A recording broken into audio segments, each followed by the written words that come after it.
حضرت عیسیٰ علیہ السلام ایک قبر کے پاس سے گزرے تو عذاب ہو رہا تھا، چند گھنٹوں کے بعد گزرے تو وہیں رحمتوں کا نزول ہو رہا تھا۔ حضرت عیسیٰ عرض کرنے لگے مولا میری مجال نہیں میں پوچھوں، چند گھنٹے پہلے یہاں عذاب تھا، اب یہیں کرم ہو رہا ہے، اللہ اب اس نے کوئی نیک عمل کیا تو ہے نہیں، قبر میں تو عمل ختم ہو جاتا ہے، اتنا کرم کیسے؟ تو رب کریم نے فرمایا موسیٰ بندہ بڑا گناہگار تھا، پاپی تھا، سزا کا حقدار تھا، پر جب انتقال اس کا ہوا تو بیوی اس سے پہلے حاملہ تھی،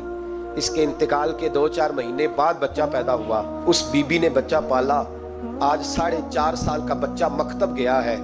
استاد نے بسم اللہ شریف پڑھائی ہے، اس کے بچے نے توتلی زبان پہ کہا بسم اللہ الرحمن الرحیم، تو مجھے حیا آئی ہے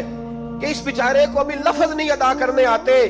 زمین پر بیٹھ کر یہ توتلی زبان سے مجھے رحمان اور رحیم کہے اور میں اس کے باپ کو سزا دوں، بس بچے نے ایک دفعہ بسم اللہ پڑھی ہے، میں نے باپ کے سارے گناہ معاف فرما دیے۔